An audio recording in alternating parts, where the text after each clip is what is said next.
Rings of Power. Who's who in Lord of the Rings prequel? You know, this is the type of marketing they should have started with. Like, this is actually a good way to get people interested in the movie rather than sitting around there like Gollum going, Nazi, Nazi. They're all Nazis. They're after my ring. The only reason they criticize the movie is because the Nazis. Gollum.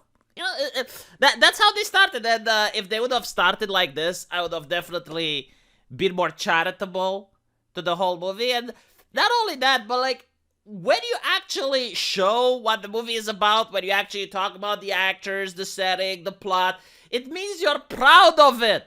Like, you're proud of the plot, you're proud of the setting, you're proud of your cast. But when you come up and it's like, oh, we got diversity, it's like, okay, you're proud of your diversity. You're like, what are you saying? Why is this your best foot forward? And when the next foot is like calling the fans bigots, I've had enough. I had enough. With what right do you have to call me a bigot? With what right? Who are you? You're not above me. You're my equal at best. Whatever. You know, I'm not going to have the same rant. You guys know what I think about people who insult the fandom. But, this is IGN, right? It's not like some far-right esoteric image board site. It's not random trolls hired by Putin. You think Putin is more interested right now in the Ukrainian conflict, but no! He also has his eye on the Lord of the Rings. No, this is on Facebook. You can actually see who these people are. Like, you can click and you can see that they're fans and they have, like, normal lives and stuff. Like, they're not the far-right trolls. And look what they say. A lot of money spent on something that won't be as good as the films. The minute I saw the CGI fest, I knew hopefully it's entertaining. I do love the world. So much money spent that they can't make a real set or a scale model. Instead, they make CGI. No one, because they don't have the rights for anything but the movies and the books. The Hobbit and Lord of the Rings. Maybe we should make a show about a book and change the characters. Perhaps Jesus with a bunch of tattoos and a cigar beating up people. This is literally what they're doing! This is literally what they're doing! I'm pretty sure in a parallel world, you have the conservatives that are still in power and they're hyper-religious. And every book they're adapting from the past, that they need to have like some religious twist to it. It's like they, you know, like before Sauron wins, they pray to Jesus and Jesus comes down and spies the eye.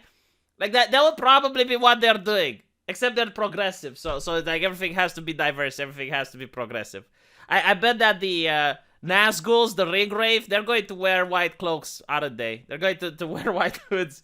Just to symbolize that they're bad. Cautiously optimistic about it. There are a couple of people that live at least neutral to positive reviews. But most of them are like, look. This looks to be based in the material from the appendix of Lord of the Rings, which is the only material that Amazon was able to purchase. As long as they don't alter characters or storyline from Tolkien establishment canon, the showrunners will have some artistic liberty. That includes, unfortunately, creating characters. So far, that hasn't worked very well. I'm keeping an open mind, even with the condensed timeline. Like, this is on IGN. Alright, like I saw The Guardian write an article yesterday saying that YouTubers are getting people to hate this movie.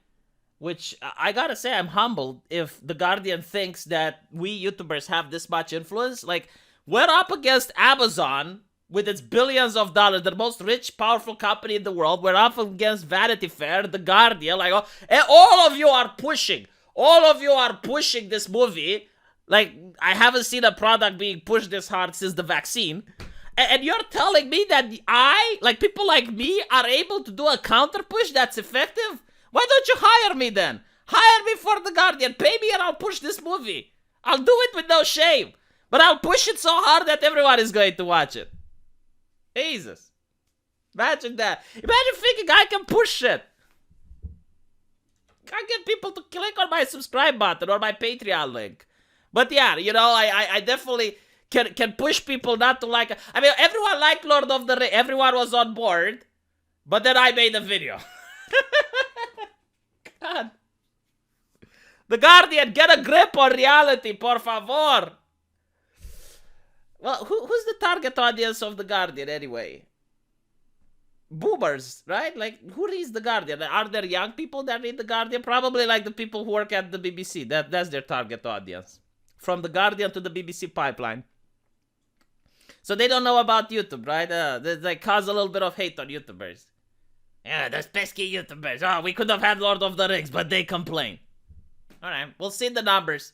You know, I actually did talk with Lofty a little bit, and he's the editor of the Quarterly, in case you don't know. And I said, look, I'll put $500. I'll put $500 that this movie is going to be shit. And he's like, well, how can we verify that? Because it's subjective. And I'm like, motherfucker. Okay, let's look at the ratings. Oh, like, they don't want to do it. They don't want to put their money where their mouth is. I am willing to put my money where my mouth is. I have said it. It's like, look, I'll put money down. And if I'm wrong, I not just eat crow, I will lose money. But I am so certain, like, everything is lining up. I even made this joke. Like, imagine, dear listener, yes, I'm talking to you right now, right? Imagine you're going to go to your bathroom in the middle of the night, and when you turn your lights on, I'm sitting there on your toilet. And you're like, V, what the fuck are you doing? Why are you taking a shit in my house? And I'll be like, how do you know it's shit? It hasn't come out yet. That's literally what this is. Literally what is it? Like, everything is pointing out to the fact that it's going to be bad. Let me know what you guys think. I found out what the people from IGN think, which is quite surprising because usually, like, IGN is shilling hard, and most of the people on IGN, they're normies. Like, they're not into like some culture war or anything. But when I see these comments, and I see the comments on other websites and other forums and other places, yikes. Big yikes. I wouldn't want to be on the team that's making The Lord of the Rings, to be honest. Going to have a lot to answer for. And all of this could have been avoided, by the way, had you just not piss on the fans. It's not that hard. Like, just shut up. Just, if you... Look, you know what? My mother told me, if you don't have something positive to say, then don't say it at all. That's literally what they could have done. Just not say anything negative about the potential fans. Because, like, who's going to complain about the movie besides fans? Like, my mother doesn't watch Lord of the Rings. She doesn't give a shit. She doesn't have anything to say about this. She doesn't care, right? Because she's not a fan. I am a fan. If I wasn't passionate about it, I wouldn't say anything. Notice how I don't say much about the Olympics. I'm not a fan of the Olympics. So, like, okay. Okay, they're in China. Whatever.